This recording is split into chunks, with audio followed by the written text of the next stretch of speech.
था ना मैंने कि आप मारे को बचा ही लेंगे, पता था मारे को। वादा करो मुझसे कि आज के बाद कभी अपनी जान ऐसे जोखिम में नहीं डालोगी, समझी तुम? नहीं डालूंगी, नहीं डालूंगी, ठीक है? वेद साहब, sorry.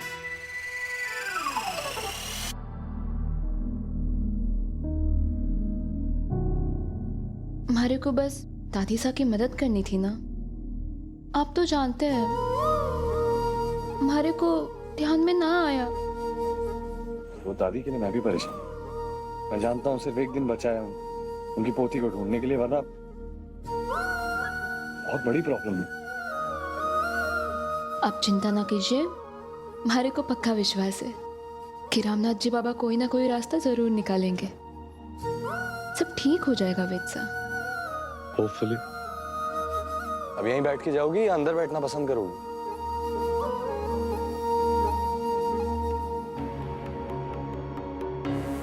Hello Anarkali, I mean Annapurna. पोती मिल गई जिंदा? मेरी कसम, ये तो सच में। कोई बात नहीं, आप लेटे लेटे ना सपना देखो। बस एक दिन बाकी है, सिर्फ एक दिन, और उसके बाद ना सब कुछ अनिका के नाम हो जाएगा। अरे कैसी दादी हैं आप? अपनी छोटी पोती को बधाई नहीं देंगी? जश्न में शामिल नहीं होंगी? आरती नहीं करेंगी क्या? दादी, नॉट फेयर। मेरे लिए इतना बड़ा दिन है और आप यहाँ स्लीपिंग ब्यूटी बनी हुई हैं। आपको मेरी पार्टी में फॉर श्योर आना है, ओके? ना शैंपेन की बोतल कौन खोलेगा? कम ऑन दादी, वेकी।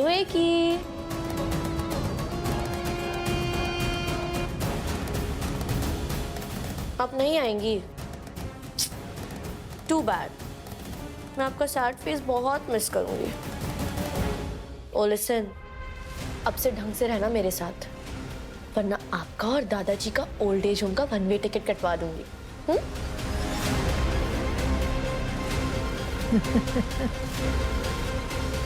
आराम करो अन्नपूर्णा, और वैसे भी तुम्हारा टाइम खत्म।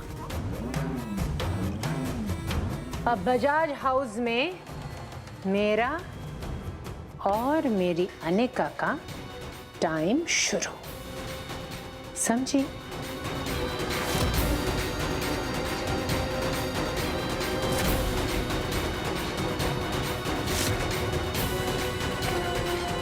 मॉम, यहां से चलते हैं प्लीज, इससे पहले कोई आ जाए। चलो। नमस्ते।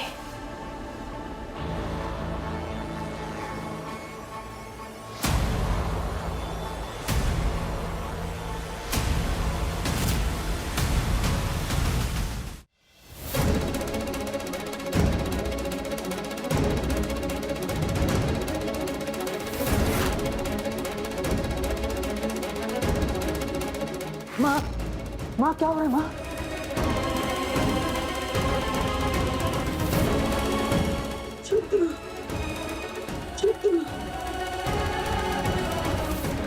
बारह बजे तक हमारी पोती को ले आओ चंदू।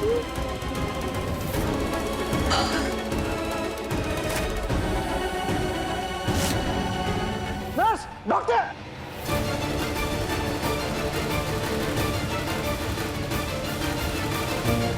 के पास भी कोई इंजेक्शन, फास्ट इंजेक्शन। डॉक्टर साहब क्या हुआ इनको? शायद उनका अटैक आया, हार्ट अटैक। आप प्लीज बाहर जाइए, प्लीज बाहर जाइए। नर्स, उनको लेके जाओ बाहर।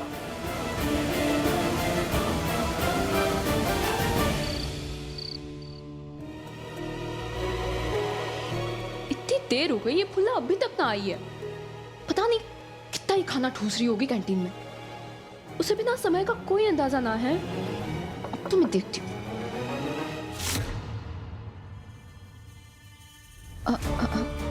वो आप बैठे, आइए ना, अंदर आइए।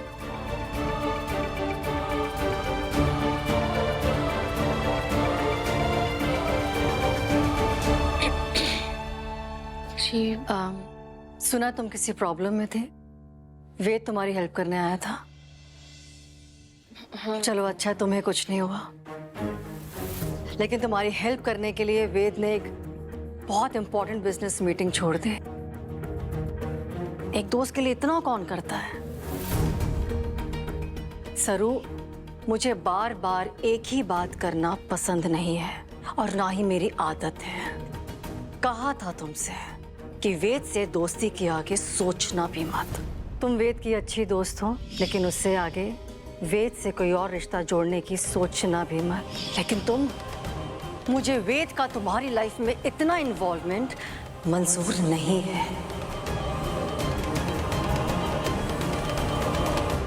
देखिए, मैं आपकी बात समझती हूँ और इसलिए तो मैंने आज उन्हें कुछ भी ना बताया था, लेकिन उन्हें कहीं और से पता चल गया और वो हमारे पीछे पीछे आ गए। और तुम समझदार लड़की हो सरू। अगर पर्पसली अपने और वेद के बीच में दायरे बनाओगी तो कोई क्यों तोड़ेगा? फिर प्रॉब्लम ही नहीं होगी ना। अब मैं कर रही हूँ कोशिश कर रही हूँ। वेद सा से ज्यादा घुलने मिलने से बचती हूँ, लेकिन जब वो हमारे से वजह पूछते तो हमारे पास जवाब ना होता है, और कभी कभी तो हमारे भी जवाब और झूठे बहाने खत्म हो जाते हैं। लेकिन मैं समझती हूँ कि आप वेदसा की माँ हैं, उनका भला चाहती हैं, इसलिए मैं एक माँ को दिया हुआ वादा ना तोड़ूंगी। वेदसा और हमारे बीच में जो लकीर है वो कभी पार ना होगी, और मैं कोई ना कोई रास्ता ढूंढ लूंगी। वेदसा और हमारा रिश्ता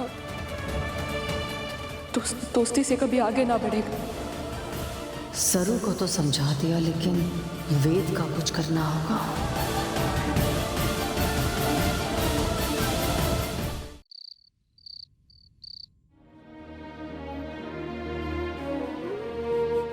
चंद्रू, तेरे को पता है तारी बेटी और मेरी बहू सरोजा दोनों मिल गई है। अभी उनका फोन आया था, वो दोनों घर आ रहे हैं। घर के हर कोने में दिए जला दो। दिवाली तो हर साल आती है, लेकिन हमारी दिवाली अब भी आ रही है।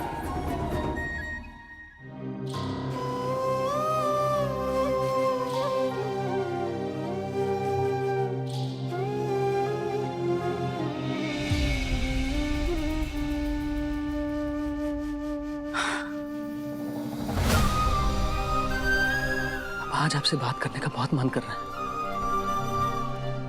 काश आप बोल पाते तो मुझे कुछ सुझाव दे पाते, बताते कि मुझे क्या करना है। वहां को अंदर ही अंदर चिंता खाए जा रही है, इसकी वजह से वो बीमार हो गई है। पापा, पता नहीं मैं उनकी चिंता दूर कैसे करूं, कहां से लाऊं उनकी पुत्री को मैं। मेरे पास सिर्फ एक ही दिन बचा है पापा, सिर्फ एक दिन। उस एक दिन में मैं कैसे लेके आऊं अपनी बेटी को, कुछ समझ नहीं आ रहा है पापा। मैं अपनी बड़ी पोती का इंतजार करूंगी। उसके सामने आते ही मैं उसे तुरंत पहचान लूंगी। उसके दाएं हाथ पर हमारी सासू माँ की तरह एक तिल है। हमारे आंखों के सामने है हमारी पोती। सरू ही तुम्हारी बेटी है चंद्रू।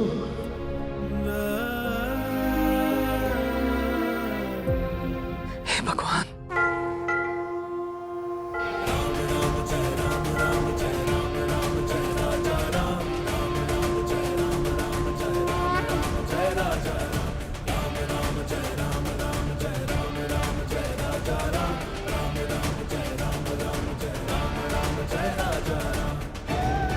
आप ही बताइए क्या करूं मैं भगवान, क्या करूं? कौन है मेरी बेटी? वो कहाँ है वो?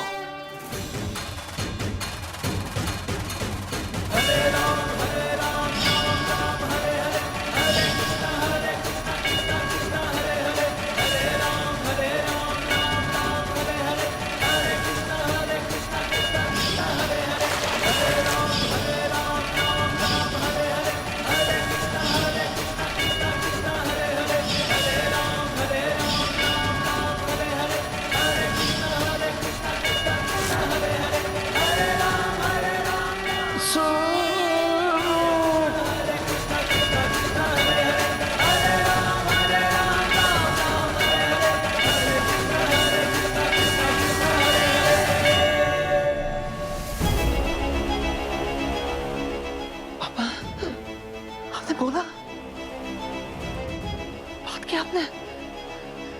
इतने सालों बाद आपकी आवाज। सरू,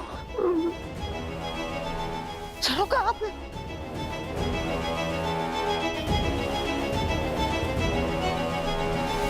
हाँ, सही कह रहे हैं पापा। सरू हमारे परिवार का हिस्सा ही तो है, वो हमारे साथ ही तो खड़ी है। बल्कि उसने तो हमें हमारे घर वालों से ज्यादा साथ दिया है। हम सबके लिए, इस घर के लिए वो हमेशा खड़ी रही है पापा। अपनों से ज्यादा साथ दिया है उसने, हर मुश्किल से बचाया है। मैं आपका इशारा समझ गया पापा। मुझे जाके माँ से उनकी इच्छा पूछनी होगी।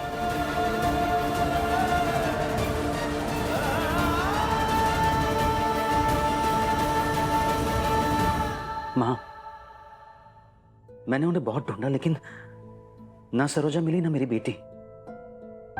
कल सारी प्रॉपर्टी, सब कुछ अनिका के नाम हो जाएगा। और अगर ऐसा हुआ तो माँ, हम बर्बाद हो जाएंगे। मुझे समझ नहीं आ रहा है मैं कैसे आपकी बड़ी पोती की अमानत को बचाऊं। माँ, मुझे बस एक तरीका दिख रहा है। जब तक मुझे मेरी बड़ी बेटी नहीं मिल जाती, क्या मैं सरू को अपनी बड़ी बेटी बना के घर ले आऊं? मां, आज तक मैंने कोई भी फैसला आपको पूछे बगैर नहीं लिया। आज इतना बड़ा फैसला लेने की हिम्मत भी नहीं हो रही है मुझे। मां, प्लीज मुझे एक इशारा दे दो। मां, मुझे एक इशारा दे दो कि मुझे पता चले कि मैं सही सोच रहा हूं। प्लीज मुझे एक इशारा दे दो मां।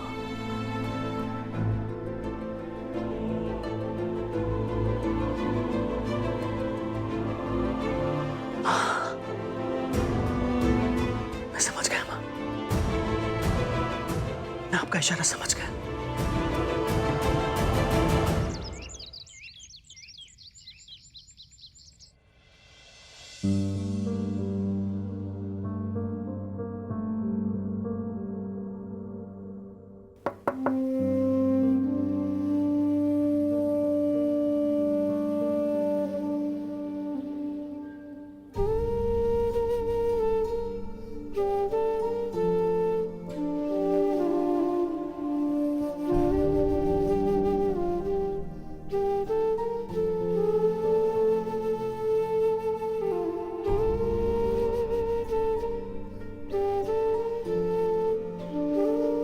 चंद्रकांत साहब, आपने हमारे को सवेरे सवेरे अठे प्रिंसिपल ऑफिस में क्यों बुलाया है? सब ठीक तो है ना? कुछ ठीक नहीं है सरू, कुछ ठीक नहीं है। लेकिन तुम चाहो तो सब ठीक हो सकता है।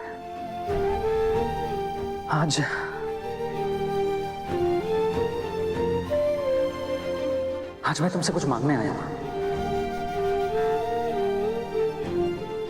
मारे से मैं कुछ समझी नहीं। देखो सरू, इस वक्त मैं सिर्फ तुम पे भरोसा कर सकता हूं, क्योंकि माँ को तुम पे खुद से ज्यादा भरोसा है। आई नीड योर हेल्प सरू। क्या तुम मेरी मदद करोगी? हाँ हाँ, जरूर करूंगी। ये भी कोई पूछने वाली बात थोड़ी है। बताइए क्या करना है?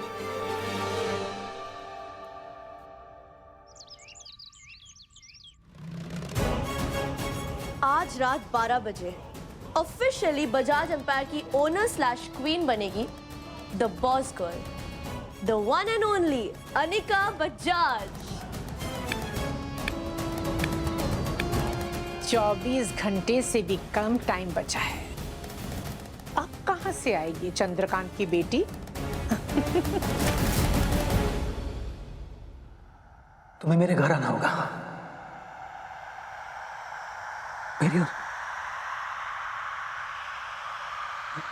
मेरी और सरोजा की बेटी बनके।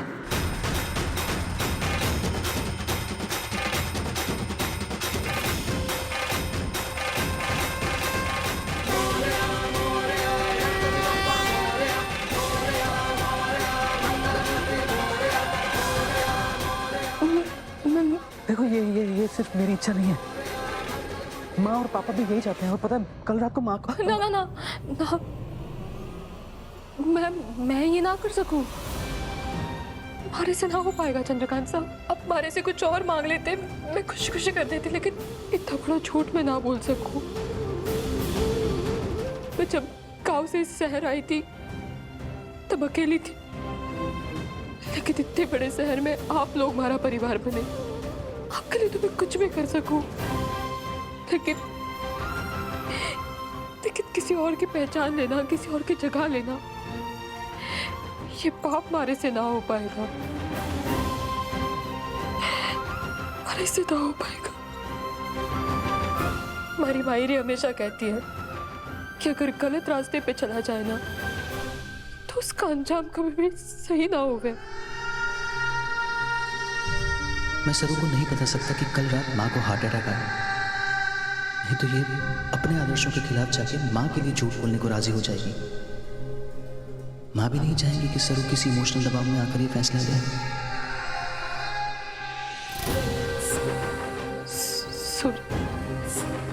नहीं, इट्स ओके, मैं समझ सकता हूँ। मैं भी आपकी मजबूरी समझ सकूं, लेकिन ये झूठ का नाटक हमारे से ना हो पाएगा। हो सके तो आप और दादी साहब हमारे को माफ कर दीजिए।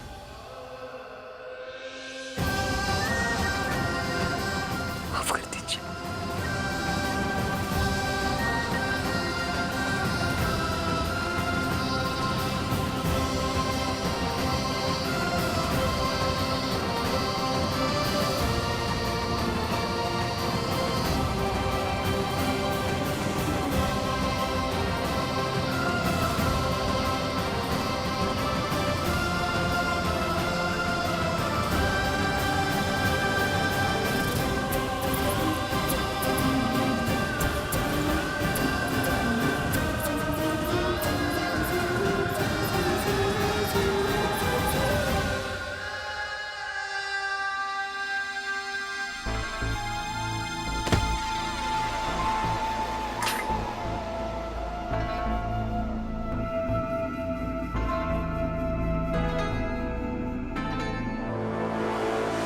एक बार सारा कंट्रोल मेरे हाथ में आ जाए, उसके बाद इस पूरे घर का मेकओवर कर दूंगी। दादी के ओल्ड स्कूल घिसे पिटे संस्कारों का सीजन गया, अब आएगा मेरी नानी का नया दौर। लव यू नानी। Love you Yanika. अब इस घर में दादी के भजन नहीं, हमारी पार्टीज का शोर होगा। नहीं चलेंगी दादी की ऑर्डर्स, चलेंगी हमारी मन मर्जियां, और हमें कोई नहीं रोक सकता। सरू ने मना कर दिया पापा, वो झूठ नहीं बोलेगी। उसने इस घर की बड़ी पोती बनने से मना कर दिया, और अपनी जगह वो सही है, गलत नहीं है। मैं जानता हूं उसे पापा, वो उसका दिल उसे इतना बड़ा झूठ बोलने की इजाजत नहीं देगा कभी। इसीलिए मैंने उसे माँ के हार्ट अटैक के बारे में भी नहीं बताया। उम्मीद की एक किरण बची थी, अब वो भी नहीं रही। कुछ ही घंटे बचे हैं पापा, उसके बाद ये घर, प्रॉपर्टी, बिजनेस, सब कुछ अनिका का हो जाएगा। सब कुछ अनिका का हो जाएगा। आई एम सॉरी पापा, मैं आपकी और माँ की सालों की मेहनत को बचा नहीं पाया। इतने सालों की मेहनत नहीं बचा पाया। आपकी धरोहर, आपकी बड़ी पोती की अमानत नहीं बचा पाया, और ना ही उसे ढूंढ पाया।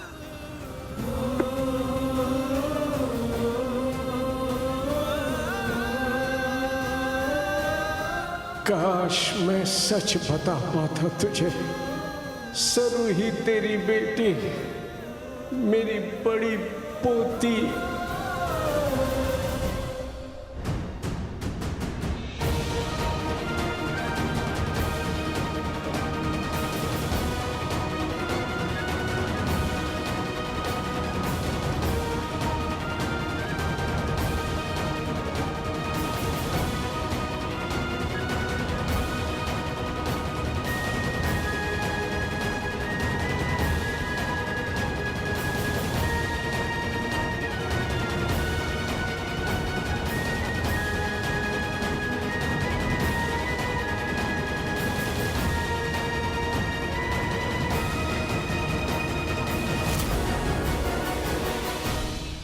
हम जीत गए। इस घर की सो कॉल्ड वारिस दादी की बड़ी पोती का चैप्टर हमेशा हमेशा के लिए क्लोज। अब वो इस घर में कभी वापस नहीं आएगी। यहां सिर्फ मेरा राज चलेगा।